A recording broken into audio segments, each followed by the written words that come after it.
Makanya kita kalau di luar negeri, kalau kita lihat ada banyak apartemen, gedung-gedung tinggi itu ada tangganya di samping ya. Betul. Jadi ketika ada masalah di dalam, dia bisa keluar, terus dia bisa, tangganya tuh bisa diturunin gitu. Betul.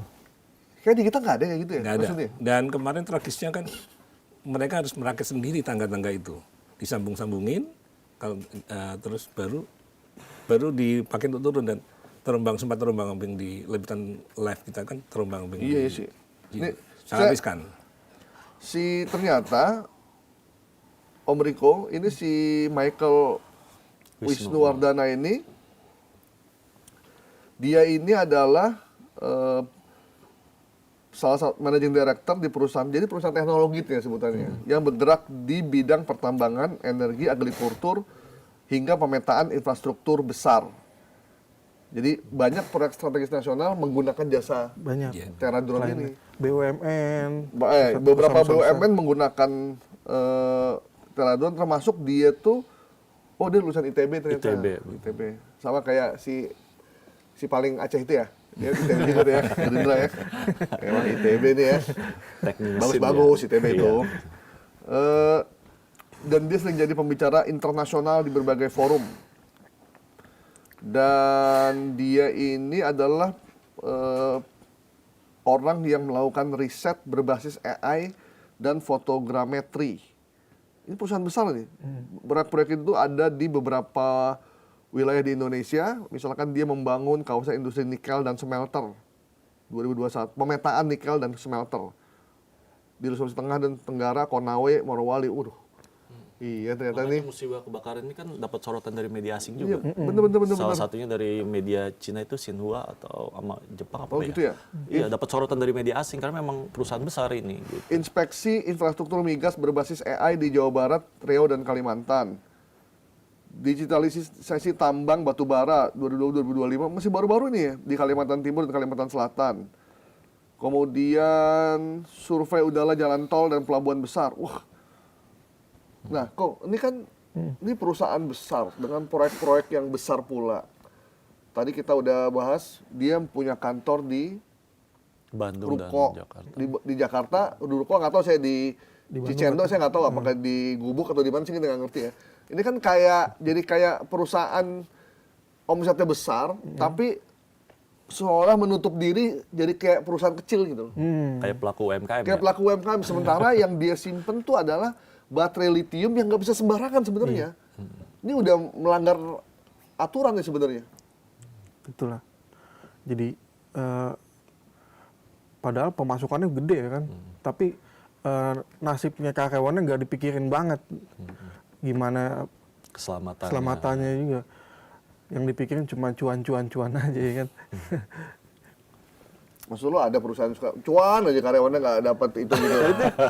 Gaji dan bonus yang layak gitu maksudnya. Masa nggak dipikirin ininya apa, keselamatan karyawannya gimana, kalau gempa gimana, kalau kebakaran kayak itu kan gimana. Bukannya setiap perusahaan itu harus izin ya ke dinas tenaga kerja ya? Ada izin. Maksudnya gini, kalau ada perusahaan yang menyimpan baterai teknologi tinggi, kan itu kan menyimpan baterai kan berarti kan? Itu kan harusnya nggak bisa di tempat ruko sekecil itu ya. Bagaimana keamanannya, bagaimana suhunya, nggak boleh terlampau panas, dan dampak yang ditimbulkan oleh sekitar. Ini kenapa diizinin nih? Gimana Cip? Nah itu dinas terkait harus dievaluasi. Semuanya itu, semuanya ya. Jadi buat Pak Pramono bukan cuma gedungnya yang dievaluasi, semua pejabatnya yang terlibat. Termasuk yang memberikan izin itu tuh. Ya kan? Itu harus dievaluasi.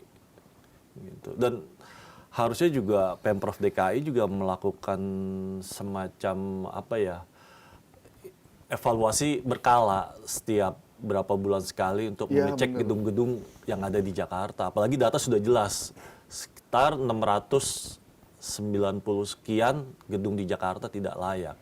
Itu yang sudah terdata dari 2000. Nah, belum yang nggak terdata. Nah, itu harusnya dinas pemadam kebakaran atau dinas-dinas terkait lainnya melakukan evaluasi, dicek berkala. Jadi ketahuan gitu mana gedung yang layak fungsi dan tidak.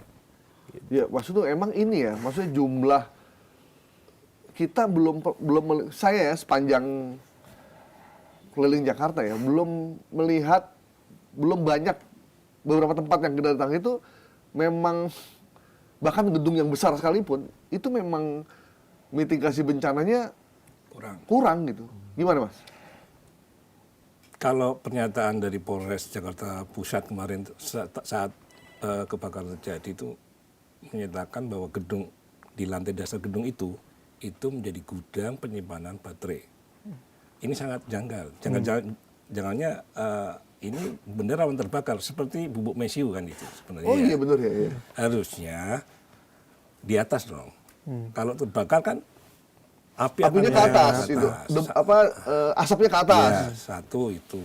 Yang kedua nggak ada jalur evakuasi yang memadai. Bahkan nggak ada, kata Pramono nggak ada itu. Bener-bener cuma lantai turun aja itu dia. Iya, kemudian alat pemadam kebakaran, APAR itu yang disemprotkan itu, kata Pramono dari lantai 1 sampai lantai 6 itu nggak ada. Itu kan sangat menurut ganjil ya. Perusahaan sekelas itu gitu loh. Dengan bahan-bahan berbahaya yang disimpan di situ, yang kita tahu lah kalau baterai lithium kan rawan terbakar kalau panas. Bisa meledak kan dia. Meledak. Itu otomatis dari awal meledak terbakar. Dan semua bahan kimianya. Dan informasi yang diproses itu awalnya berusaha dipadamkan oleh karyawan di situ yang di dasar, cuma tambah meledak. Terbakar, dan asapnya kan meracuni yang di atas. Iya. Dan pemadam bilang banyak yang terjebak itu di lantai 3, 4, 5 itu. Mereka nggak sempat naik ke lantai rooftop ya. Nggak bisa. Karena jalannya naik cuma terbatas. Mereka karyawannya banyak mungkin kayak gitu. Dan rata-rata mereka kan nggak terbakar tapi kena asapnya. Racun. Dan sebagian tadi ada teman bilang tetangganya yang kena korban itu hitam. Hitam mungkin karena itu ya. Karena menghisap racun karbon monoksida. Serem banget ya. Saya bisa ngebayangin sih kalau saya lihat gambar rukonya ya. Itu saya pernah datangin sebuah ruko mirip kayak gitu. Dia cuma ada pintu masuk. Dari pintu masuk, kemudian ruang depan, kemudian los, kamar mandi, tangga. Biasanya begitu tuh kalau ruko tuh. Tangga, lantai 2, ada kamar mandi 1, kemudian los lagi, paling ada ruangan 1, tangga lagi. Kayaknya itu begitu ya, semuanya. Dan nggak ada tempat buat loncat dan segala macam. Nah, apa yang dilakukan oleh Pemda kayaknya nggak cukup cuma sekadar kita akan evaluasi gedung-gedung, semua pejabat yang mengizinkan gedung itu beroperasi. Jadi dinas tertrannya juga mesti cek bener nggak tenaga kerjanya tercatat di situ, dinas pemadam kebakarannya, kemudian dinas tata ruang P2B-nya, dan juga beberapa yang lain. Yang terbaru apa kok? Ada yang terbaru nggak? Terbaru penetapan tersangka Bang. Iya. Itu direktur utamanya yang tadi misalnya MWW itu ya? Itu udah jadi tersangka. Udah ditangkap ya? Terancam hukuman yang lumayan berat itu. Udah ditangkap tadi. 20 tahun ke atas ya? Iya. 20 tahun ya? Tapi kayaknya itu belum cukup Bang ya. Karena kan bukan satu pihak ya. Bukan satu pihak itu. Bukan satu pihak. Ada pihak-pihak lain yang perlu juga dimintai keterangan oleh polisi. Maksudnya sih pengen murah kali ya? Kemungkinan seperti itu. Bayar sewa, kalau dia sewa ya, kalau dia sewa atau kalau dia bikin, sewanya murah, operasionalnya juga murah. Saya nggak tahu apakah tenaga kerjanya dibayar sesuai dengan peraturan UMP, kita juga nggak tahu juga gitu. Biasanya kalau orang udah ngakalin pajak dengan tempat biar murah, biasanya pesohor-pesohornya juga begitu. Gitu. Sebenarnya kan dengan kantor, dengan skop bisnis yang besar, proyek strategis nasional yang dia ambil, pemetaan drone tambang dan kelapa sawit itu bukan perusahaan kecil itu. Dan itu saya yakin miliaran itu. Mungkin bayarannya juga dolar kali ya? Iya, omsetnya gede gitu. Jadi kalau kantornya kayak gitu-gitu tuh harusnya di kawasan SCBD, Sudirman, Kebun Siri, Rasuna Said. Ini di Kemayoran. Cempaka Putih ya jatuhnya berarti ya? Ya, Cempaka Putih. Dan itu kan juga bukan pusat perkantoran ya? Itu kayak dekat rumah penduduk kayaknya ya? Iya, dekat pemukiman padat penduduk. Dan kalau kita Rukonya lihat, juga nggak luas ya? ya nggak terlalu luas, Sekitar 60 tinggi. meter. Oh.